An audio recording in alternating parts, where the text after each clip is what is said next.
먼저 윤석열 후보의 이야기부터 살펴보겠습니다. 윤석열의 선대위 윤곽이 점차 드러나고 있는 걸까요? 민주당의 김한길 전 대표가 영입될 수 있다라는 얘기가 나오고 있습니다. 윤석열 선대위로서는 꽤 큰 카드, 큰 거물 영입이 아닐 수 없겠습니다. 잠시 후에 이야기 나눠보겠고요. 어제 윤석열 후보가 국민의힘 현역 의원들과 오찬을 가졌습니다. 그 장면 살펴보시죠.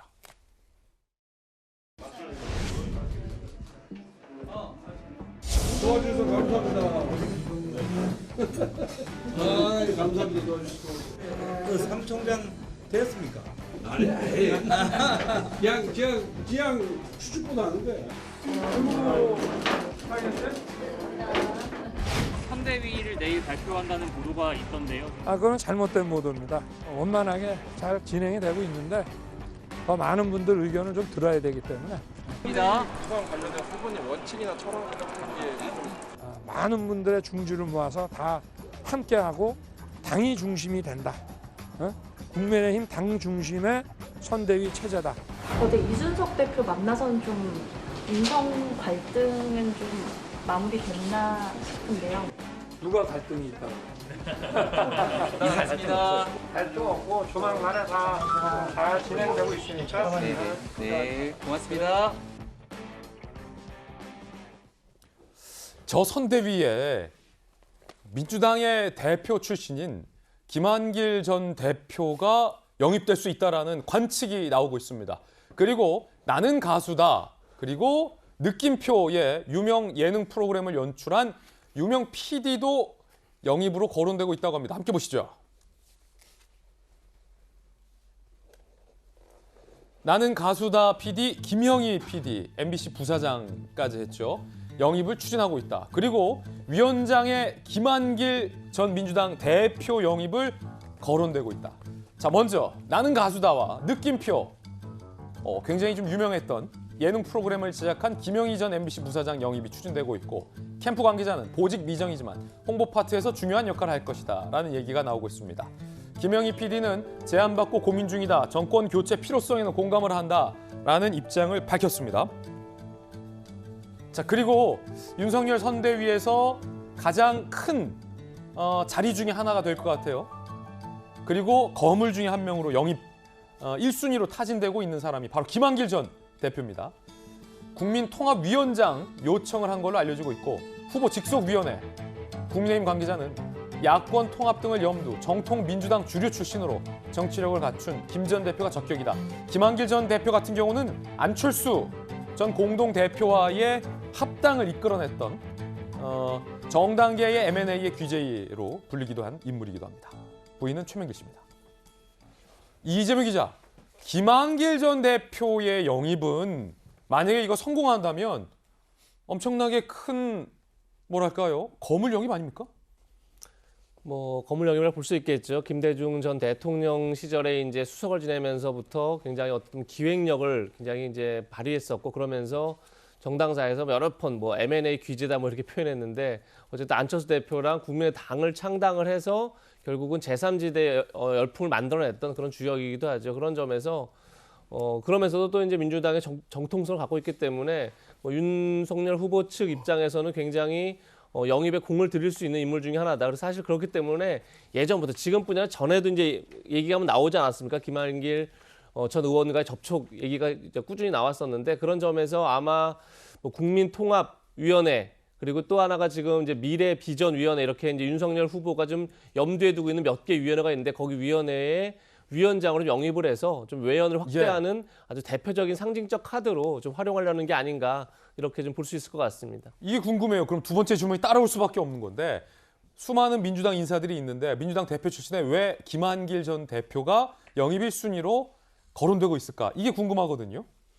근데 약간 중도 외연 확장이라는 데서 굉장히 상징적 의미가 있는 거죠. 그러니까 아까 말씀드린 것처럼 안철수 대표랑도 이제 손을 잡았던 게 결국은 이제 어떻게 보면 양쪽을 좀 제외하고 중도층을 좀 확대하는 중도 정당을 좀 만들어 보자, 이런 차원에서 어쨌든 제3당을 만들었던 거고, 그런 점에서 어떻게 보면 윤석열 후보도 이제 보수에서 좀 더 중도로 외연을 넓히는 차원에서는 굉장히 어떻게 보면 접점이 맞아 있는 그런 분이 아닌가 이런 생각이 듭니다. 한번 건강 이상설 보도가 나기도 했었는데 암 투병을 했었죠. 근데 예. 많이 회복이 된 걸로 지금 알려지고 있죠. 아 그래요? 예. 암에서는 많이 회복이 됐다.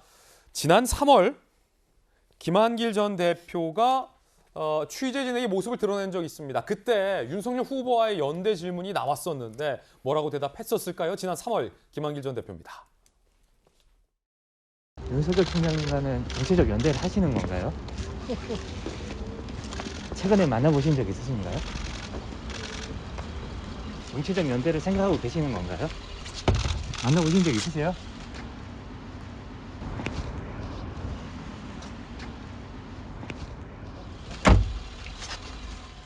허허허 웃음 외에 어떠한 답변도 하지 않았는데 저 침묵은 전략적 침묵이겠죠.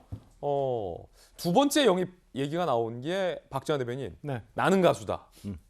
이거 사실은 오디션 프로의 효시를 연 나는 가수다. MBC 프로그램 아닙니까? 그렇죠. 요 김영희 PD를 영입하겠다라는 윤석열 후보 측의 전략은 뭡니까? 일단은 요즘에 이제 정치라는 게 사실은 우리 이렇게 보는 것처럼 뭐 글자나 이런 걸로 되는 게 아니잖아요. 굉장히 그 감성적으로 접근해야 되고 특히나 지금 좀 가장 그 시장이 확보해야 되는 시장이 이제 2030 젊은층 여성 세대 뭐 이렇게 친다면은 딱딱한 정치적 접근보다는 감성적인 접근을 통해서 후보 이미지도 만들고 그다음에 대선 전략을 짜는데 아주 중요한 그 역할을 할 수 있는 그런 사람이기 때문에 저희가 김영희 PD의 영입설에 대해서 관심을 갖게 되는 부분입니다. 그러니까 지금 뭐 윤석열 후보도 그렇고 이재명 후보도 그렇고 본인이 갖고 있는 모습 중에서 좋은 부분을 최대한 많이 이제 장점을 강조해서 내놔야 되는데 그게 이제 그동안에 있었던 정치 문법과는 달리 굉장히 다른 식으로 접근해야 되는데 그런 방법들과 그런 제안들을 할 수 있는 사람이라서 만약에 김영희 PD 같은 사람이 이제 영입이 된다면은 윤석열 후보의 또 다른 이미지를 이제 국민들이 유권자들이 확인할 수 있는 그런 부분 그다음에 선대위에서도 그런 식으로 접근할 수 있는 여러 가지 이제 제안들이 있을 수 있으니까요 의미 있게 저희가 보게 됩니다. 메시지, 홍보 방식 그다음에 그런데 일각에서는 박 대변인 말씀 중에 죄송한데 그런 의견도 있더라고요. 20대 지금 20대 초반 친구들은 느낌표라는 프로그램을 본 적이 없다. 그래서 기왕 영입할 거면 도시어부나 뭐 하트 시그널 이렇게 지금 20대들이 좋아하는 PD를 해야 되는데 너무 느낌표가 약간 또 옛날 느낌표 아니냐. 저희가 잘 모르고 있지만 혹시 접근하고 있을지도 잘 모르겠고 그런 분들도 영입될 수 있을지 모르겠고 일단은 상징적으로 예 그리고 김영희 PD라는 사람이 일단은 뭐 나가수다 뭐 느낌표 뭐 이런 거 했으니까 젊은 사람들의 트렌드를 계속 공부해 왔으리라고 봐요. 그렇지 않으면 시장에서 존재할 수가 없기 때문에 저는 뭐 충분히 상품성이 있으리라 보여집니다. 우리 젊은 청년 정치인 전영기 의원 또 나오셨는데 느낌표 보셨어요? 어렸을 때? 네, 저 느낌표 봤습니다. 언제 때 보셨어요? 느낌표 기억나시나요? 굉장히 어릴 때 본 것 같은데요. 그래도 느낌표라는 것이 굉장히 상징적인 아시는구나. 예. 의미가 있기 때문에 뭐 나쁘지 않다 이렇게 판단하고 싶습니다. 또 반대쪽에서도 신선한 반응 나왔어요. 윤석열 후보가 원희룡 전 지사와 나경원 전 원내대표를 연이어 회동했다라고 합니다. 어떤 의미가 있을까요? 함께 보시죠. 후보 됐으니까 우리 당 의원님들하고 이렇게 한 번씩 상견례를 하는 거죠. 원 후보님은 또 함께 그 대선을 같이 치르기로 그렇게 했기 때문에 전반적인 얘기를 조금 했고 본인도 또 좀 어떤 식으로 함께 할지 좀 고민을 해보겠다고. 어떤 말씀 우리가 내년 3월 대선 승리를 위해서 어떤 노력을 같이 할 수 있는지 여쭤보겠습니다. 역할 같은 거 혹시 제안 받으십니까? 어떤 이름이나 명칭이 중요한 것이 아니라 우리가 대선 승리를 위해서 어떤 역할이든 마다하지 않고 모두들 힘을 합쳐야 되는 때다. 자, 일단 원희룡 전 후보와 나경원 전 원내대표도 윤석열 선대위 합류 가능성이 매우 높아지고 긍정적인 얘기가 나오고 있는 당사자들에게 상황입니다. 반응들이. 자, 그런가 하면 앞서서 질문에서도 이준석 당대표와 불화설이 한때 제기되기도 했었는데 그 부분에 대해서 이준석 대표는 뭐라고 표현했을까요? 이야기 들어보시죠. 저는 후보와의 이견은 굉장히 적은 상태이고 윤석열 후보 쪽에서 당무 우선권 강조가 자꾸 흘러나오는 게 결국은 이준석 견제 아니야 이런. 후보가 그런 표현을 하는 게 아니라 자꾸 주변에서 예, 이제 예. 소위 하이에나들이 그런 말을 하는 것인데 아. 후보랑 제가 그런 상황 그런 표현을 써가면서까지 서로 대화를 나눈 적은 없습니다. 자, 후보와 당 대표 간의 이견 없다, 적다, 하이에나들이 주변에서 부추기는 거다라는 굉장히 흥미로운 표현도 나왔습니다. 하이에나.